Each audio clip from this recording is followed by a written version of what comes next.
Hello everyone, मैं आप सभी का आपके अपने चैनल में स्वागत करती हूँ। आई होप कि आप सभी लोग अच्छे होंगे। आज की वीडियो में हम लोग NCERT 12th class history book पढ़ने वाले हैं और आज हम लोग पढ़ेंगे चैप्टर नंबर फर्स्ट को। और चैप्टर नंबर फर्स्ट के अंतर्गत हम लोग आज अध्ययन करेंगे ईंटें मटके तथा अस्थियाँ हड़प्पा सभ्यता के बारे में। और आज हम लोग चैप्टर नंबर फर्स्ट का 4th पार्ट पढ़ेंगे। आज हम लोग पढ़ेंगे सभ्यता का अंत किस तरह से हुआ उसके बारे में। सभ्यता का अंत। ऐसे साक्ष्य मिले हैं जिनके अनुसार लगभग 1800 ईसा पूर्व तक चोलिस्तान जैसे क्षेत्रों में अधिकांश विकसित हड़प्पा स्थलों को त्याग दिया गया था। तो ऐसे साक्ष्य मिले हैं जिनके अनुसार जो है लगभग 1800 ईसा पूर्व तक चोलिस्तान जैसे क्षेत्रों में अधिकांश विकसित हड़प्पा स्थलों को जो है त्याग दिया गया था।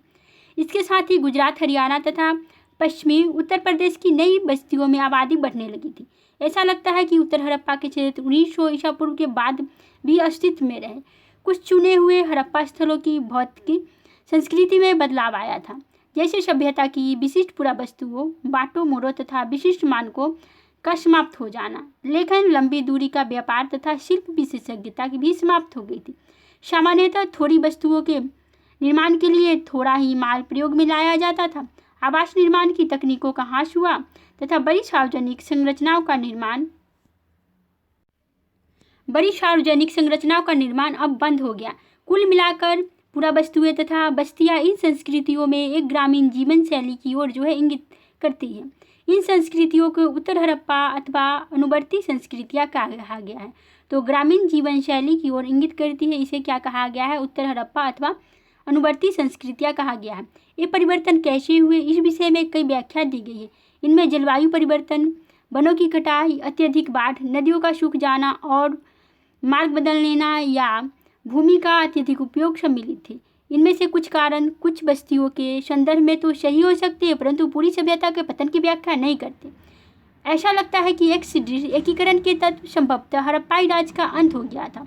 मुहरों, लिपि, विशिष्ट मानकों तथा मृदभांडों के लोप, मानकीकृत बाट प्रणाली के स्थान पर स्थानीय बाटों के प्रयोग, शहरों के पतन तथा परित्याग जैसे परिवर्तनों से इस स्तर को बल मिलता है। उपमहाद्वीप को एक पूरी तरह से अलग क्षेत्र में नए शहरों के विकास के लिए एक सहस्त्राब्दी से भी अधिक समय तक प्रतीक्षा करनी पड़ी।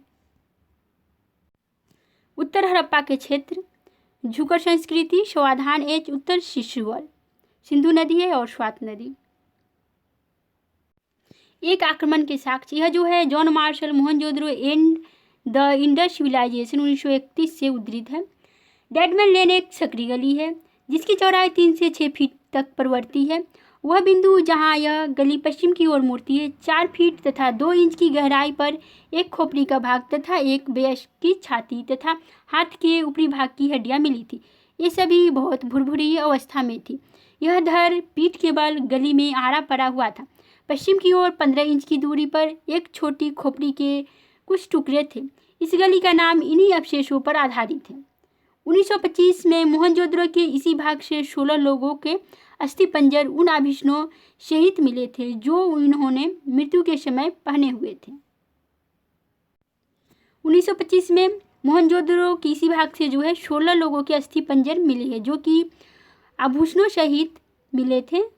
मृत्यु के समय जो पहने हुए थे उस तरह से मिला है।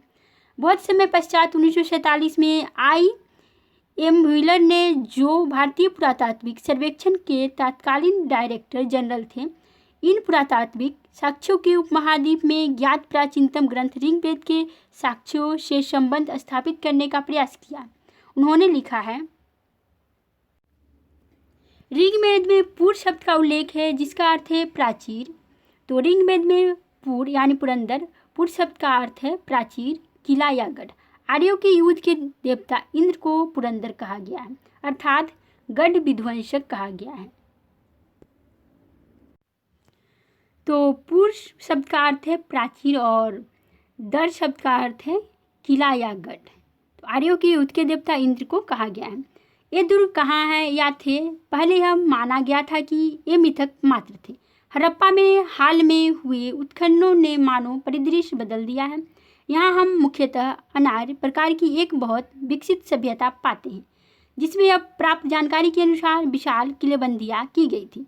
यह सुदृढ़ रूप से स्थिर सभ्यता कैसे नष्ट हुई हो सकता है? जलवायु संबंधी, आर्थिक अथवा राजनीतिक ह्रास ने इसे कमजोर किया हो।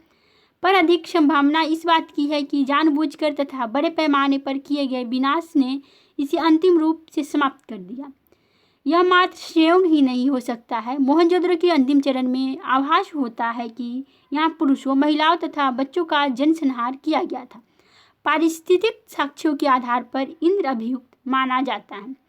I.M. व्हीलर और हड़प्पा 1946, एंशिएंट इंडिया जर्नल 1947 से यह उद्धृत है।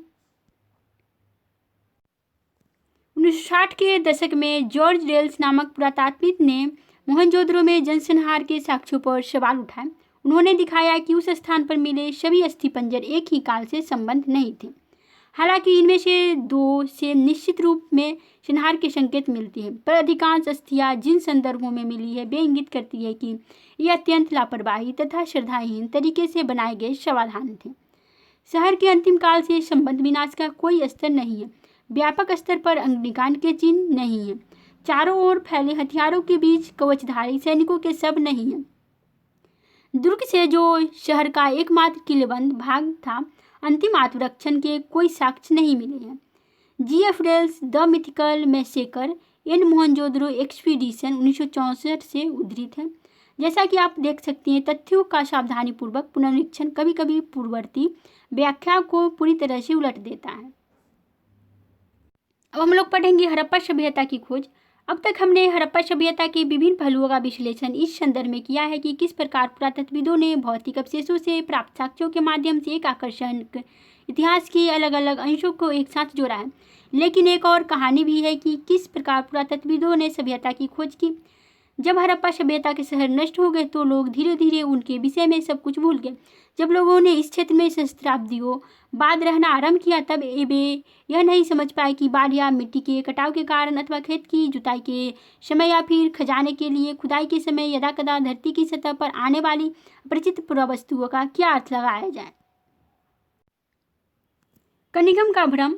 जब भारतीय पुरातात्विक सर्वेक्षण के पहले डायरेक्टर जनरल कनिंघम ने 19वीं शताब्दी के मध्य में पुरातात्विक उत्खनन आरंभ किए, तब पुरातत्वविद अपने अन्वेषणों के मार्गदर्शन के लिए लिखित स्रोत यानी साहित्य तथा अभिलेख का प्रयोग अधिक पसंद करते थे।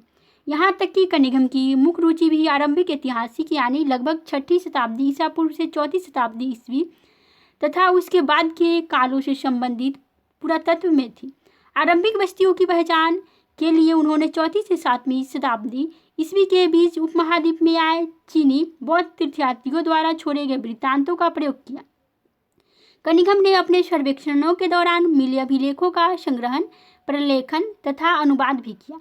उत्खनन के समय वे ऐसी पुरावस्तुओं को खोजने का प्रयास करते जो उनके विचार में सांस्कृतिक महत्व की थी। हड़प्पा जैसा पुरास्थल जो चीनी तीर्थयात्रियों की यात्रा कार्यक्रम का हिस्सा नहीं था और जो एक आरंभिक ऐतिहासिक शहर नहीं था, कनिंघम के अन्वेषण के ढांचे में उपयुक्त नहीं बैठता था। इसलिए हालांकि हड़प्पाई पुरावस्तुएं 19वीं शताब्दी में कभी कभी मिलती थी और इनमें से कुछ तो कनिंघम तक पहुंची भी थी, फिर भी वह समझ नहीं पाए कि ये पुरावस्तुएं कितनी प्राचीन थी। एक अंग्रेज ने कनिंघम को एक हड़प्पाई मुहर दी। उन्होंने मुहर पर ध्यान तो दिया, पर उन्होंने उसे एक ऐसे कालखंड में दिनांकित करने का असफल प्रयास किया जिससे वे परिचित थी। ऐसा इसलिए था क्योंकि कई और लोगों की तरह ही उनका भी यह मानना था कि भारतीय इतिहास का प्रारंभ गंगा की घाटी में पनपे पहले शहरों के साथ हुआ था। उनकी सुनिश्चित अवधारणा के चलते यह कोई आश्चर्य की बात नहीं है कि वह हड़प्पा के महत्व को समझने में चूक गए। कनिंघम द्वारा हड़प्पा से प्राप्त पहली ज्ञात मुहर का बनाया गया रेखाचित्र मिला था। पुरास्थल, टीले स्थल। पुरातात्विक पुरास्थल वस्तुओं और संरचनाओं के निर्माण, प्रयोग और फिर उन्हें त्याग दिए जाने से बनते हैं। जब लोग एक ही स्थान पर नियमित रूप से रहते हैं तो भूमिखंड के अनवरत उपयोग तथा पुनः उपयोग से आवासीय मलबों का निर्माण हो जाता है, जिन्हें टीला कहते हैं। भूमिखंड के अनवरत उपयोग तथा पुनः उपयोग से आवासीय मलबों का निर्माण होता है, उसे टीला कहा जाता है। अल्पकालीन या अस्थायी परित्याग की स्थिति में हवा या पानी की क्रियाशीलता और कटाव के कारण भूमिखंड के स्वरूप में बदलाव आ जाता है। इन टीलों में मिले स्तरों से प्राप्त प्राचीन वस्तुओं से आवाज का पता चलता है। ये स्तर एक दूसरे से रंग, प्रकृति और इनमें मिली पुरावस्तुओं के संदर्भ में भिन्न होते हैं। परित्यक्त स्तरों, जिन्हें बंजर कहा जाता है, की पहचान इन सभी लक्षणों के अभाव से की जाती है। सामान्य तौर पर सबसे निचले स्तर प्राचीनतम और सबसे ऊपरी नवीनतम होती है। तो सबसे निचले स्तर प्राचीनतम और सबसे ऊपरी स्तर जो है नवीनतम होती हैं। इन स्तरों के अध्ययन को स्तर क्रम विज्ञान कहा गया और इन स्तरों के अध्ययन को क्या कहा गया है? स्तर क्रम विज्ञान कहा गया है। स्तरों में मिली पुरावस्तुओं को विशेष सांस्कृतिक कालखंडों से संबंध किया जाता है, जिससे एक पूरा स्थल का पूरा सांस्कृतिक क्रम पता किया जा सकता है। एक छोटे टीले का स्तर विन्यास, यह स्तर सतैव जो है क्षैतिज नहीं है। एक नवीन प्राचीन सभ्यता के बारे में अब हम लोग पढ़ेंगे। कालांतर में 20वीं शताब्दी के आरंभिक दशकों में दयाराम साहनी जैसे पुरातत्वविदों ने हड़प्पा में मुहरे खोज निकाली, जो निश्चित रूप से आरंभिक ऐतिहासिक स्तरों से कहीं अधिक प्राचीन स्तरों से संबंध थी। तो कालांतर में 20वीं शताब्दी के आरंभिक दशकों में दयाराम साहनी जैसे पुरातत्वविदों ने हड़प्पा में मुहरे खोज निकाली, जो निश्चित रूप से आरंभिक ऐतिहासिक स्तरों से कहीं अधिक प्राचीन स्तरों से संबद्ध थी। तो हड़प्पा की खोज किसने किया? तो दयाराम साहनी ने की थी हड़प्पा की खोज। और हड़प्पा का वो कब खोजा गया? तो 1921 ईस्वी में। 1921 ईस्वी में। अब इनके महत्व को समझा जाने लगा। एक अन्य पुरातत्वविद राखालदास बनर्जी ने हड़प्पा से मिली मुहरों के समान मुहरे मोहनजोदड़ो से खोज निकाली। तो एक अन्य पुरातत्वविद थे राखालदास बनर्जी, उन्होंने मोहनजोदड़ो से एक मुहरे खोज निकाली थी। तो मोहनजोदड़ो की खोज किसने की? तो राखालदास बनर्जी ने, जिससे अनुमान लगाया कि ये दोनों पुरास्थल एक ही पुरातात्विक संस्कृति के भाग थे। इन्हीं खोजों के आधार पर 1924 में भारतीय पुरातात्विक सर्वेक्षण के डायरेक्टर जनरल जॉन मार्शल ने पूरे विश्व के समक्ष सिंधु घाटी में एक नवीन सभ्यता की खोज की घोषणा की। और इन्हीं खोजों के आधार पर है जो 1924 में भारतीय पुरातात्विक सर्वेक्षण के जनरल जॉन मार्शल ने पूरे विश्व के समक्ष सिंधु घाटी में एक नवीन सभ्यता की खोज की घोषणा की। जैसा कि एसेन डाउ the story of Indian archaeology में लिखते हैं, मार्शल ने भारत को जहां पाया था उसे 3000 वर्ष पीछे छोड़ा। ऐसा इसलिए था क्योंकि मेसोपोटामिया के पुरास्थलों में हुए उत्खननों से हड़प्पा पुरास्थलों पर मिली मुहरों जैसे पर तब तक पहचानी न जा सकी मुहरें मिली थी। इस प्रकार विश्व को न केवल एक नई सभ्यता की जानकारी मिली, पर यह भी कि वह मेसोपोटामिया के समकालीन थी। भारतीय पुरातात्विक सर्वेक्षण के डायरेक्टर जनरल के रूप में जॉन मार्शल का कार्यकाल वास्तव में भारतीय पुरातत्व में एक व्यापक परिवर्तन का काल माना गया है। वे भारत में कार्य करने वाले पहले पेशेवर पुरातत्वविद थे और वे यहाँ यूनान तथा क्रीट में अपने कार्यों का अनुभव भी लाए। हालांकि अधिक महत्वपूर्ण बात यह है कि कनिंघम की तरह भी उन्हें भी आकर्षक खोजों में दिलचस्पी थी, पर उनमें दैनिक जीवन की पत्तियों को जानने की भी उत्सुकता थी। तो जॉन मार्शल में क्या थी? कनिंघम की तरह ही उन्हें भी आकर्षक खोजों में दिलचस्पी थी, पर उनमें जो है दैनिक जीवन की पत्तियों को जानने की भी उत्सुकता थी जॉन मार्शल में।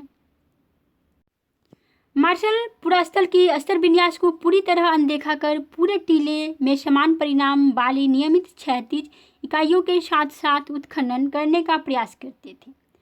इसका यह अर्थ हुआ कि अलग अलग स्तरों से संबंध होने पर भी एक इकाई विशेष से प्राप्त सभी पुरावस्तुओं को सामूहिक रूप से वर्गीकृत कर दिया जाता था। परिणाम स्वरूप इन खोजों के संदर्भ के विषय में बहुमूल्य जानकारी हमेशा के लिए लुप्त हो जाती थी। नई तकनीकें तथा प्रश्न के बारे में अब हम लोग पढ़ेंगे। 1944 में भारतीय पुरातात्विक सर्वेक्षण के डायरेक्टर जनरल बने REM व्हीलर ने इस समस्या का निदान किया। व्हीलर ने पहचाना कि एक समान क्षैतिज इकाइयों के आधार पर खुदाई की बजाय टीले के स्तर विन्यास का अनुसरण करना अधिक आवश्यक था।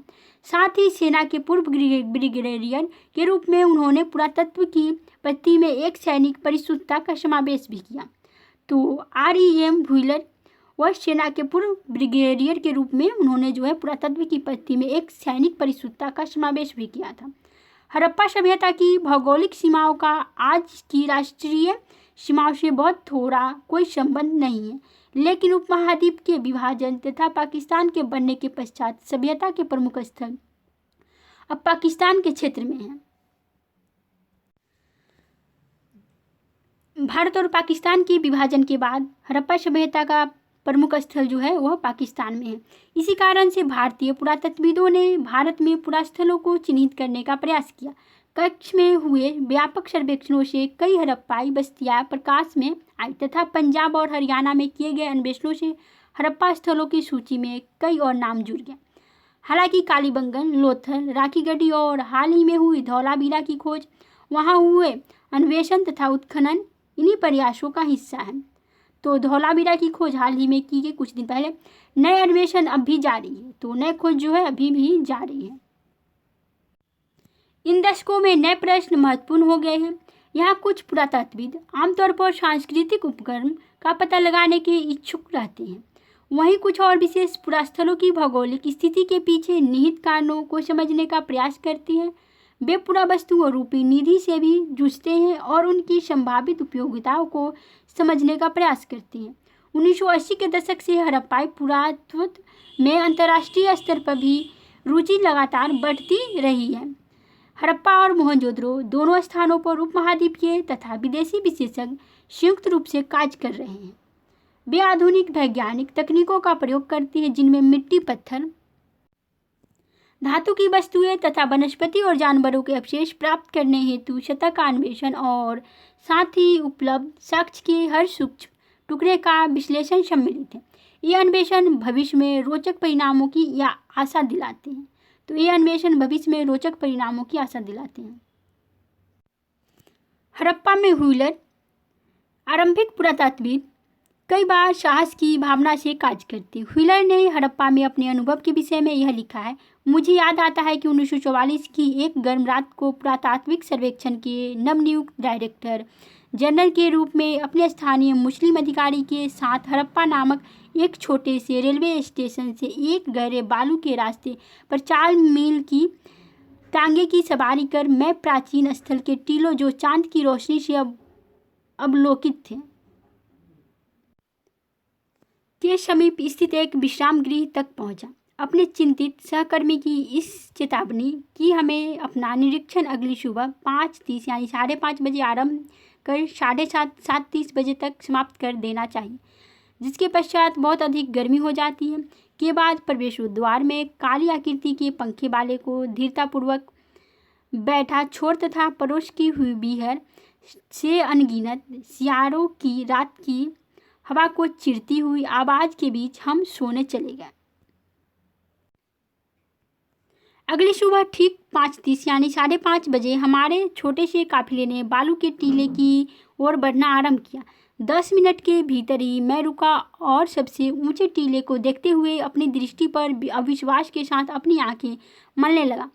6 घंटे बाद भी मेरे घबराए हुए कर्मचारीगण तथा मैं सूरज की तेज रोशनी में कुदालियों और चाकुओं के साथ कठिन परिश्रम कर रहे थे।